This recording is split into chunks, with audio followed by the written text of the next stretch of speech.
good morning. We're the Highwaymen. My name is Jason. Good morning, everybody. My name's Steve. How lovely, as always, it is to see you. Jay, old topic I think we're talking about today. Go on, mate. What is it? Today we're going to talk and ask the question, should prostitution be legalized? Oldest profession in the world. Oldest profession in the world. Absolutely. Should it be legal? Well, obviously, in this country, it is illegal. There are ways around it, I believe. Not that I'm an expert, but we have escorts where someone pays for your time, which is a way around it. I think as long as you're actually not paying for an act, you're okay. Yeah. But if you were to include something in, if you could actually sell a can of Coke and a blowjob, you'd get away with it, wouldn't you? A free blowjob, that would work. I think you could probably get away with that. But as far as selling the blowjob on its own, that's not going to fly, and you will get arrested. Not finished with Coke yet. Yeah. So and as you say, oldest profession.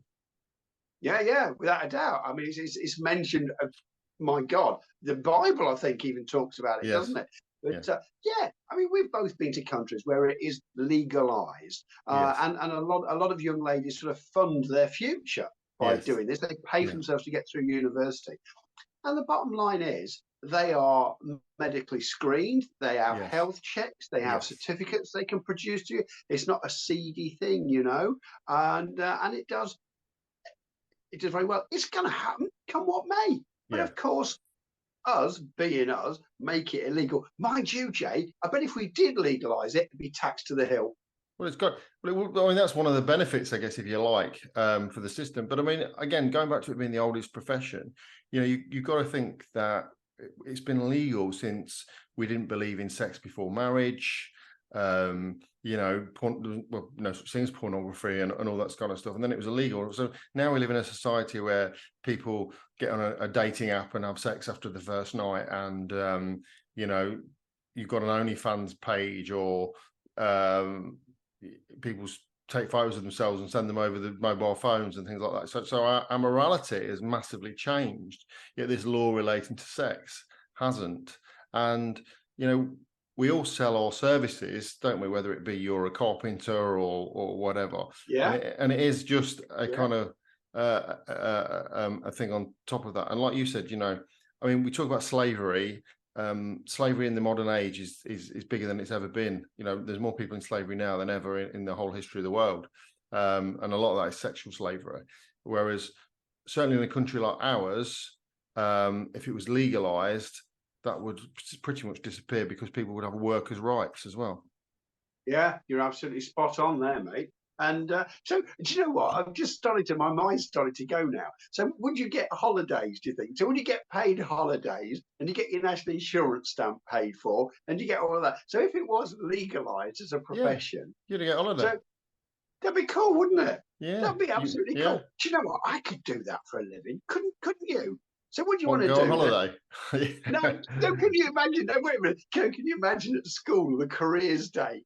Yeah, absolutely. They got all the little desks. Well, I don't think it's going to quite. I mean, legalizing it isn't kind of making it kind of mainstream, Steve. I think you get a little bit carried away with yourself here. But I think I think there's definitely still a seediness to it. But I think the people that work within it would be better. I think. Yes, they would have to pay tax and all the rest of it, but they would be better protected because, like you said, they would have screening. The whole, minimum wage thing would come into at least, or they'd have to be able to earn the percentage of what they earn or something or whatever, and they'd have some sort of protection there.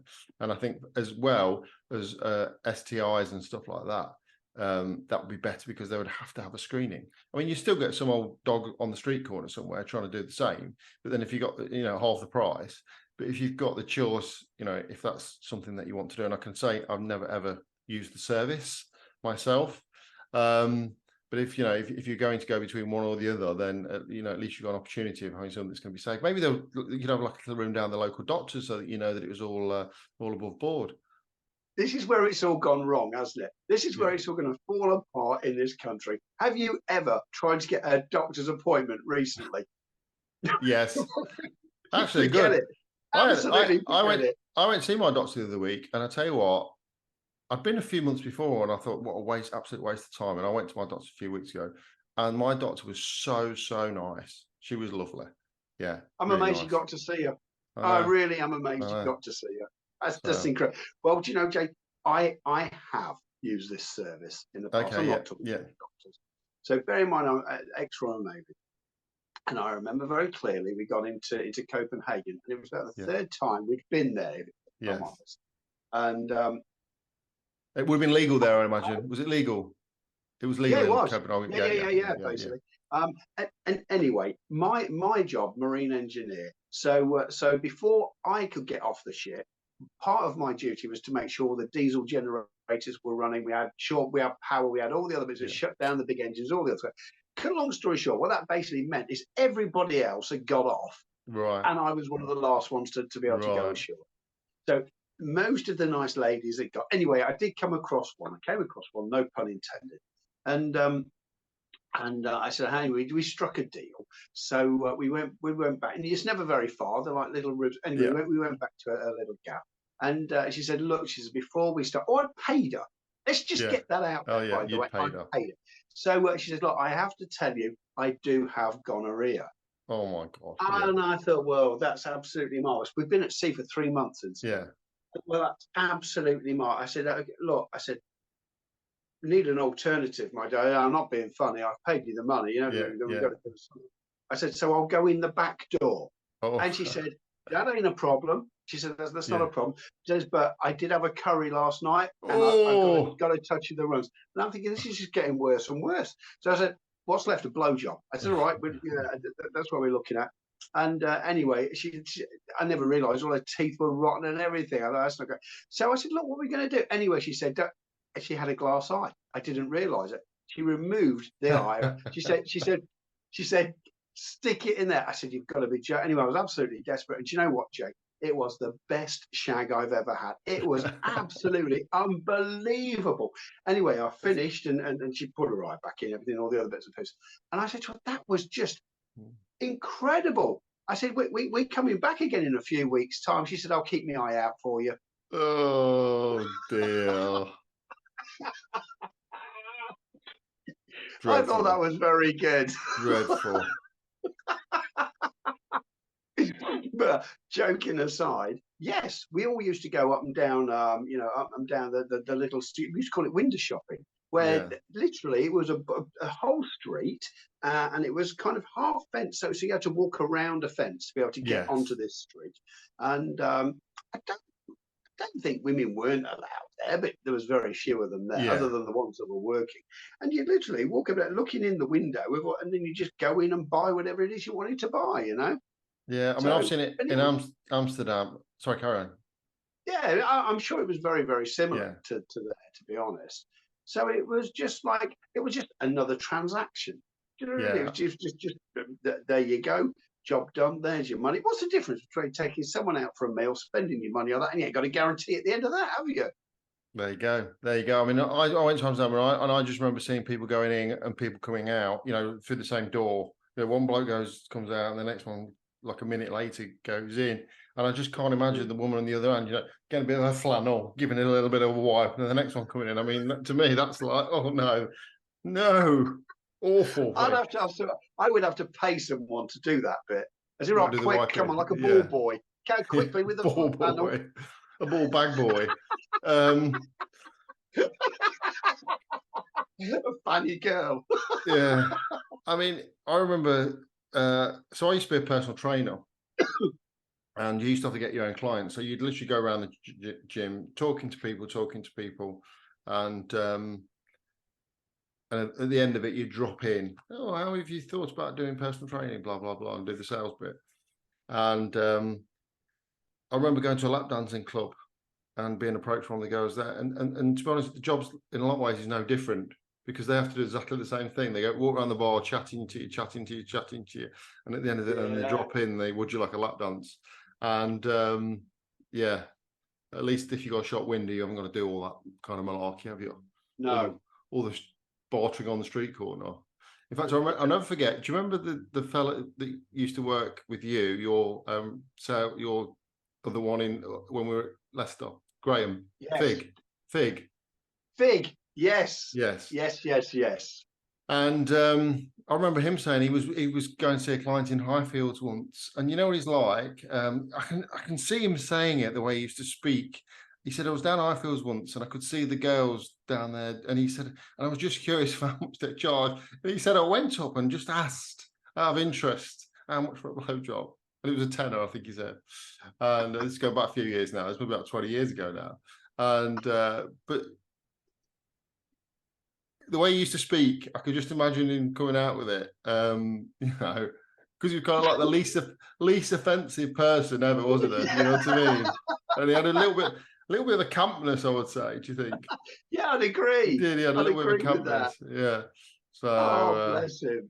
Yeah. I wonder if then for you know, for in the interest of research, he saw it through. No, well, he was still a client. He did say that, so I doubt he did. But no, I think he'd have said if he had. I don't know.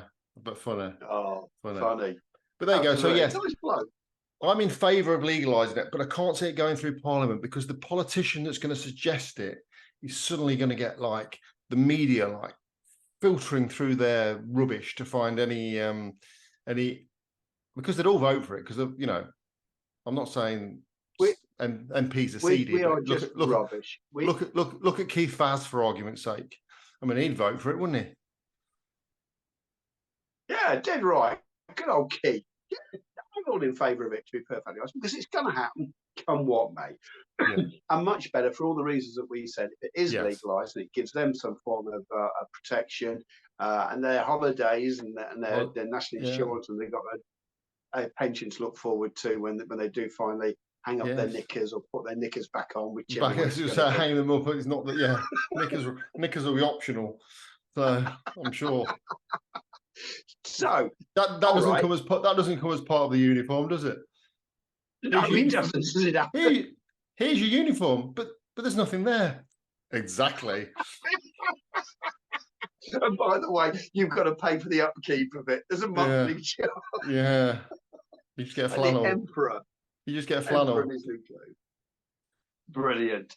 So if it was all legalised then, and there was no stigmas and all the other bits and pieces, do you think more people would use it?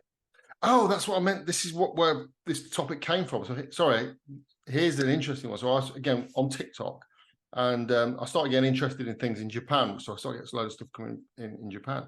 And there was an interview asking young girls, I'm glad you reminded me of this, do you consider going to a prostitute as cheating? And I would say, of all the people who he interviewed, 90% of them said, no, it's not cheating, it's fine. If my boyfriend goes to, I'd rather him go to a prostitute than go to meet a girl. And it was absolutely fine. So in Japan, actually going to a prostitute, not only is it okay as a single person, but even as a person in a relationship, it's fine. It just doesn't, it's like going maybe for a lap dance, how we see a lap dance with the lads. I mean, I've never had a lap dance. And when I first said to Sarah I would have one, she was a little bit like, what? You would have a lap dance? And I said, yeah, well, I would. So I'm not in any great rush to go and do one, but, you know, if the opportunity arises, I'll do it, just because I never have. And I said, to be honest with you, if you went and had a male lap dance, it wouldn't bother me.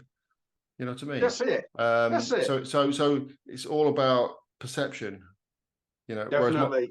My daughter was telling me about somebody that she's 22. Somebody they knew fell out with a boyfriend because he had a lap dance, because he had cheated on her. And they saw it as her age group saw it as cheating. So yeah, perception is all very interesting. Would it become? What was the first question you asked me? Would it become? Do you think it would become okay? Would it become utilised? Less stigmatized. Less stigmatized. I think so. I mean, I think if you were older, I mean, say you were older and you know, your partner had passed on and stuff like that, you might be more, you know, you might be more tempted to use it. And I think the difference, it's like going to see a stripper again. Like women would go and see a male stripper here, and it was like a bit of a fun and a bit of a party kind of. Yeah, thing. We're all going to go see a male stripper. Whereas I think if men go and see strippers, not so much nowadays, but as it probably was a few years ago, it would be kind of like something that you do on your own that's a little bit seedy, that you wouldn't necessarily talk about or tell people, you know, I'm going to see a stripper tonight. You'd probably just go on your own and just sit in the corner in your flasher Mac. It's just the whole the whole perception is different, because I mean, we do see things on television about women using male escorts, don't we? And Yes. it's all a case of, I'm a high-powered executive woman, and I don't have time for meeting fellas, so I use an escort, and it's all kind of sort of okay. Whereas if a man does the same thing, it's a little bit more seedy, seen as a bit more seedy, I think. I don't know. Yeah, But and yeah, do you think though that's a very British trait, because we're so possibly. bloody straight-laced still, after all these years. We aren't this is straight-laced though. oh, We aren't. yeah. We're very much the opposite of straight-laced. And if you watch any of our videos, Behind closed doors. yeah, but we talk about the stuff. But we talk about the stuff because we are very liberal-minded generally, but we also like to point the finger at somebody doing something that's a little bit out of the way and out of the ordinary. So I think we're actually a bit of a paradox as far as being straight-laced is concerned. We are and we aren't. We're kind of a bit of a mix. But don't you find that's the intrigue? That's the intrigue, isn't it? I think to everybody else, we're all sort of very straight-laced, but actually deep inside, we're actually completely the other way. Because we're so restrained. Maybe, yeah. So I mean, as soon as this video is off, I'm going to put my full length latex female bodysuit on and parade around the house. Is that when we move to camera B? Yeah, that's when we move to camera B. Yeah.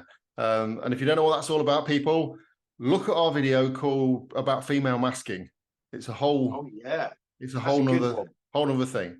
Anyway, so I'm in favour of legalising it. Steve's in favour of legalising it. Let us know what you think in the comments, and we will get back to you and speak to you next time. Thank you for watching. It's been a complete and utter pleasure.